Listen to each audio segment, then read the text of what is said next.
आणि यानंतर आपण जालन्यातल्या अंतरवाली सराटीत जाणार आहोत। छत्रपती संभाजीराजे मनोज जरांगे पाटील यांच्या भेटीसाठी पोहोचलेले आहेत। गेल्या 6 ते 7 दिवसांपासून जरांगे पाटील यांनी पुन्हा एकदा उपोषणाचं अस्त्र पुकारलेलं आहे आणि याच पार्श्वभूमीवर आता छत्रपती संभाजीराजे हे त्यांची भेट घेण्यासाठी पोहोचलेले आहेत अंतरवाली सराटीत। खरं तर जालन्यातलं अंतरवाली सराटी हे सध्या आरक्षणाचं केंद्रबिंदू झालेलं आहे। बडीगोद्रीमध्ये एकीकडे ओबीसींचं आंदोलन होत आहे, तर दुसरीकडे आता मनोज जरांगे यांच्या भेटीसाठी संभाजीराजे पोहोचलेले आहेत। या सगळ्या पार्श्वभूमीवर, आंदोलनाच्या पार्श्वभूमीवर काल बजरंग सोनावणेंकडून देखील मनोज जरांगे यांची भेट घेण्यात आलेली होती आणि त्यानंतर आता संभाजीराजे छत्रपती हे त्यांच्या भेटीसाठी पोहोचलेले आहेत अंतरवाली सराटीत।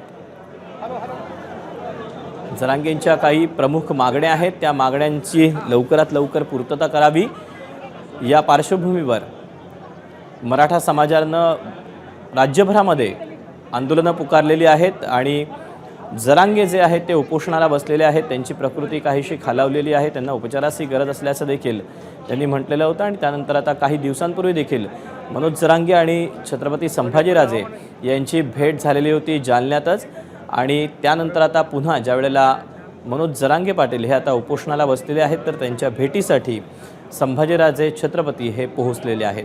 आरक्षणाचा लढा गेल्या अनेक वर्षांपासूनचा आहे आणि त्यानंतर आता आरक्षणासाठी आम्ही आर या पारची लढाई करणार आहोत अशी भूमिका गेल्या अनेक दिवसांपासून जरांगे पाटलांनी घेतलेली आहे आणि आता त्यांची भेट घेण्यासाठी संभाजीराजे छत्रपती हे आता अंतरवाली सराटीत पोहोचलेले आहेत।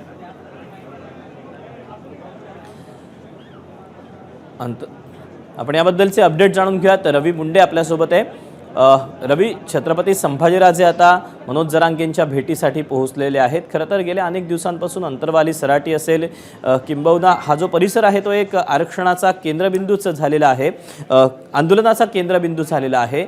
या पार्श्वभूमीवर आता एक एक नेते जे येत आहेत ते आपापल्या आंदोलकांची भेट घेतात। आता संभाजीराजे छत्रपती पोहोचलेत, काय अपडेट मिळत आहे? दीपक, काही क्षणापूर्वी छत्रपती संभाजीराजे या ठिकाणी दाखल झाले। काल रात्रीच त्यांचा दौरा नियोजित होता। मनोज जरांगे यांच्या उपोषणाचा 7वा दिवस आहे आणि काहीशी काल रात्रीपासून पुन्हा त्यांची प्रकृती खालावत आहे। त्या अनुषंगाने छत्रपती संभाजीराजे या ठिकाणी दाखल झाले। आले त्यांनी मनोज जरांगे यांच्या तब्येतीची विचारपूस केली। खरं तर कुठेतरी आता हे आंदोलन त्यांनी मागे घ्यावं अशा प्रकारची त्यांच्या सहकाऱ्यांची आणि आंदोलकांची देखील मागणी आहे। सातत्याने त्यांना उपचार घेण्याचा आग्रह धरला जात आहे। काल बीपी झाल्यामुळे डॉक्टरांनी देखील त्यांना सलाईन लावण्याची विनंती केली होती, मध्ये मात्र स्पष्टपणे नकार दिला। आज छत्रपती संभाजीराजे या ठिकाणी दाखल झालेले आहेत आणि कदाचित त्यांना देखील पुन्हा उपचार घेण्याची विनंती करतील। छत्रपती संभाजीराजे आता डॉक्टरांना देखील बोलत आहेत, डॉक्टरांशी ते संवाद साधतील, त्यांच्या तब्येतीची ते विचारपूस करू शकतात। एकूणच या सराटीचा परिसर किंवा वडीगोद्रीला लक्ष्मण हाके यांचं देखील उपोषण सुरू आहे। त्याचबरोबर अंतरवाली सराटीमध्येच ॲडव्होकेट मंगेश ससाणे आणि त्यांच्या सहकाऱ्यांचं देखील उपोषण सुरू आहे। या परिसराला दीपक छावणीचं स्वरूप आलेलं आहे। जागोजागी पोलीस तैनात आहेत, पोलिसांच्या व्हॅन आहेत, दंगा नियंत्रण पथकं आहेत। ही सगळी पार्श्वभूमी बघता या ठिकाणी आंदोलनाशिवाय दुसरा विषय नाही आहे। एकूणच प्रत्येक नेते वेगवेगळ्या ठिकाणी आंदोलकांना येऊन भेट देत आहेत। काल बीडचे खासदार बजरंग सोनवणे यांनी देखील मनोज जरांगे यांची भेट घेतली। त्यानंतर आज छत्रपती संभाजीराजे हे आंदोलनस्थळी दाखल झालेले आहेत। छत्रपती संभाजीराजे हे मनोज जरांगे यांना आग्रह करू शकतात उपोषण मागे घेण्यासंबंधीचा किंवा अर्थात त्यांना पाणी पिण्याचा देखील ते आग्रह करू शकतात। आता त्यांनी डॉक्टरांना बोलवलेलं आहे आणि डॉक्टरांसोबत ते चर्चा करतील। आल्या मनोज जरांगेची त्यांनी तब्येतीचीच विचारपूस केलेली आहे। एकूणच मनोज जरांगे आपल्या आग्रहावरती ठाम आहे की सरकारनं 2-3 दिवसात आपल्या मागण्या पूर्ण कराव्यात। शनिवारी देखील त्यांनी सोमवारपर्यंत इशारा दिलेला होता। आज सोमवारी काही हालचाली होतात का हे पाहणं महत्त्वाचं आहे। सरकार पक्षाकडून अद्यापर्यंत कोणतीही चौकशी झालेली नाही। मधल्या काळात शंभूराज देसाई यांचा फोनवरून त्यांचा संवाद झालेला होता, मात्र त्यांनी तब्येतीचीच विचारपूस केल्याची माहिती फक्त आपल्याला मिळते। त्या अनुषंगाने आजचा 7वा दिवस आहे आणि त्यांनी 2 दिवसापूर्वी 4 सलाईन घेतलेले आहेत. मात्र पुन्हा काल मध्यरात्रीपासून त्यांची तब्येत खालावत असल्यामुळे कुठेतरी आंदोलक या ठिकाणी एकत्रित येऊ लागलेत पुन्हा एकदा. आणि या आंदोलन स्थळापाशी यायला वडीगोद्रीहून यावं लागतं. त्यामध्ये त्या ठिकाणी पोलिसांनी वाहतूक वळवलेली आहे आणि ज्या ठिकाणी वाहतूक वळवली आहे तो रस्ता दूरचा आहे. साहजिकच आहे, तिथून देखील ती गर्दी होताना पाहायला मिळत आहे. मधल्या ठिकाणी अंतरवली सराटीमध्ये मंगेश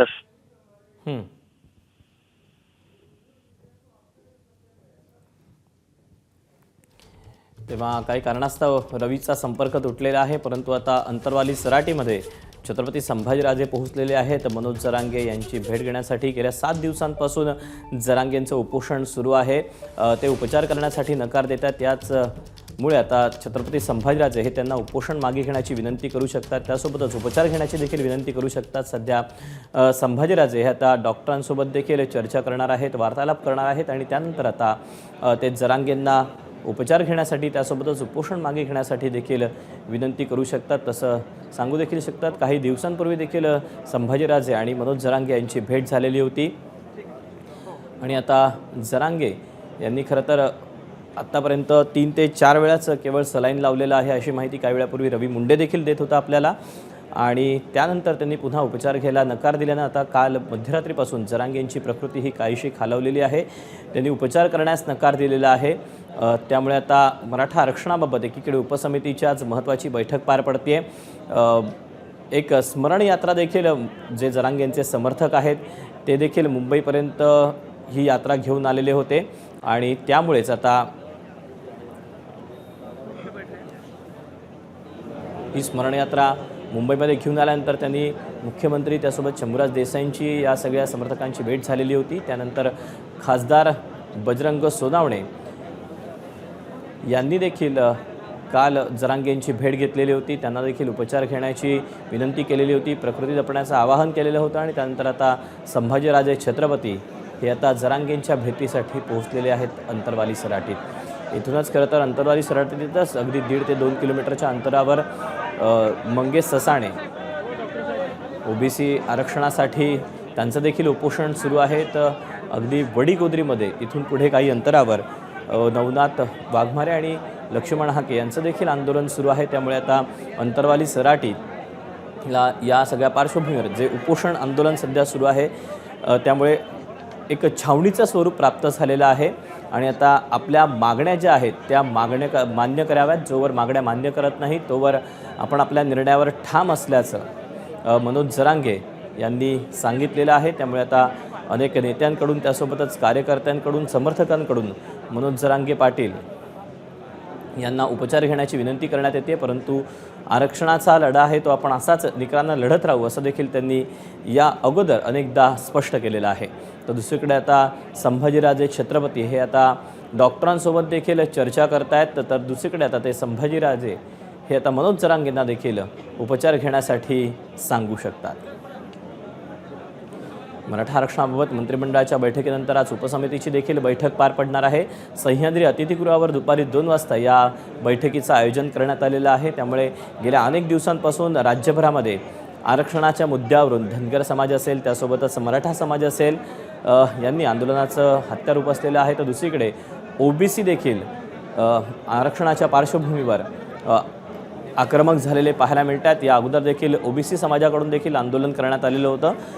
त्यानंतर आता मनोज जरांगे यांनी देखील मराठा समाजाला आरक्षणाच्या ओबीसीतून आरक्षण मिळावं या मागणीसाठी आता पुन्हा एकदा उपोषण सुरू केलेलं आहे. त्यांच्या उपोषणाचा आजचा 7वा दिवस आहे. त्यामुळे आता या सगळ्या पार्श्वभूमीवर सरकारकडनं कशा पद्धतीनं पावलं उचलली जात आहेत, सरकार नेमका काय निर्णय घेणार हे पाहणं महत्त्वाचं ठरणार आहे.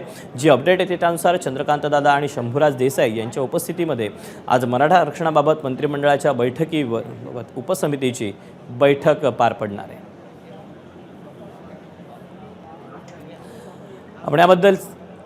आपण याबद्दलची प्रतिक्रिया जाणून घ्यात. भाजपचे नेते प्रवीण दरेकर आपल्यासोबत आहेत. प्रवीणजी, खरं तर 7 दिवस झालेले आहेत मनोज जरांगे पाटील यांचं उपोषण सुरू आहे. त्यानंतर आज उपसमितीची बैठक पार पडते. सरकारकडनं कशा पद्धतीनं हालचाली सुरू आहेत? कारण जरांगेंची आतापर्यंत केवळ शंभूराज देसाईंनी प्रकृतीचीच विचारपूस केल्याचं समजतंय. नाही, मला वाटतं पहिल्या दिवसापासून हे सरकार त्या ठिकाणी मराठा आरक्षणाच्या संदर्भात सकारात्मक आहे. नव्हे तशा प्रकारचा निर्णयही राज्य सरकारने घेतलेला आहे. आता सगळे सोयऱ्या संदर्भात आणि नंतर आलेल्या आक्षेपांमुळे तो विषय त्या ठिकाणी प्रलंबित आहे. परंतु सरकारची पूर्णपणे मानसिकता मराठा समाजाच्या बाजूने आहे. आता काही लोक जरांगेंच्या महाराष्ट्रामध्ये येणाऱ्या विधानसभेच्या निवडणुकीच्या अनुषंगाने राजकारण करू पाहतात. हे दुर्दैवी आहे. कारण मनोज जरांगे समाजासाठी त्या ठिकाणी काम करतायत, प्रामाणिकपणे लढतायत, याविषयी दुमत नाहीये. आणि त्याच्यामुळे त्यांच्या प्रकृतीची काळजी सर्वांनाच आहे, केवळ मराठा समाजाला नाही तर महाराष्ट्राला त्या ठिकाणी काळजी आहे. आणि म्हणून मला वाटतं की जरांगेने त्या ठिकाणी विषय समजून घेऊन सरकारची भूमिका जर सहकार्याची असेल तर मला वाटतं समन्वयातनं मार्ग काढण्याची त्या ठिकाणी आवश्यकता आहे. सन्माननीय शरद पवार साहेब सुद्धा त्या ठिकाणी म्हणाले की समन्वयातनं चर्चेतनं विश्वासात घेऊन त्या ठिकाणी चर्चा झाली पाहिजे. आणि मग जर सरकार चर्चा करायला तयार आहे, विश्वासात घ्यायला तयार आहे, तर त्या ठिकाणी समन्वय हाच या गोष्टीतला मार्ग आहे. कायदेशीर तांत्रिक ज्या गोष्टी आहेत त्याच्यामुळे उद्या बेधडक मराठा आरक्षणाचा निर्णय घेतला आणि जर कोर्टामध्ये त्या ठिकाणी टिकला नाही तरी पुन्हा टीकेचे धनी त्या ठिकाणी सरकार होईल. आणि सरकारची अत्यंत प्रामाणिक इच्छा आहे. शिंदे साहेबांनी तर जाहीरपणे त्या ठिकाणी सांगितलंय की खरं म्हणजे मुख्यमंत्री असा कुठल्या समाजाचा आहे असं सांगत नाही, परंतु मीही या समाजातनं आलोय. छत्रपती शिवाजी महाराजांच्या पदस्पर्शाला त्या ठिकाणी स्पर्श करून पायावर डोकं ठेवून जाहीरपणे शपथ घेणारा माणूस या महाराष्ट्राचा मुख्यमंत्री आहे. आता त्यांच्यावर विश्वास ठेवला पाहिजे ना. त्याच्यामुळे मला वाटतं तुम्ही देवेंद्रजींवर अविश्वास दाखवणं म्हणजे मुख्यमंत्र्यांवर अविश्वास दाखवणं आहे. मला वाटतं ह्या गोष्टी समन्वयातनं 100% सुटतील. सरकार मराठा समाजाच्या आरक्षणाच्या पूर्णपणे बाजूनी आहे. पण दरेकरजी, ज्या वेळेला जरांगेंनी उपोषणाला सुरुवात केलेली होती त्यावेळेला त्यांनी तेच सांगितलं होतं की गेले वर्षभर झाले आम्ही सरकारला वेळ दिलेला होता, परंतु सरकार दरबारी काहीच हालचाली झाल्या नाहीत. ज्या पद्धतीनं आम्ही मागण्या करतोय त्याची कुठेही पूर्तता होताना आम्हाला दिसत नव्हती, असा थेट आरोप देखील त्यांनी हे उपोषण सुरू करताना केलेला होता. आणि रोज ज्या वेळेला ते पत्रकारांशी संवाद साधतायत त्यांचा आरोप देखील आता तोच पाहायला मिळतोय. मला वाटतं आता आपल्याशी तेवढा पुरेसा वेळ फोनवरून नसावा. जरांगेंचं आंदोलन सुरू झाल्यापासून मागण्या काय आल्या, त्या मागण्यांवर सरकारने त्या ठिकाणी कुठल्या प्रकारची भूमिका घेतली, निर्णय घेतले, त्या ठिकाणची कार्यवाही केली, हा अख्खा लेखाजोगा आपल्याकडे द्यायला तयार आहे. आपल्या माध्यमातून तो महाराष्ट्रातील जनतेसमोर, मराठा समाजासमोर जावा.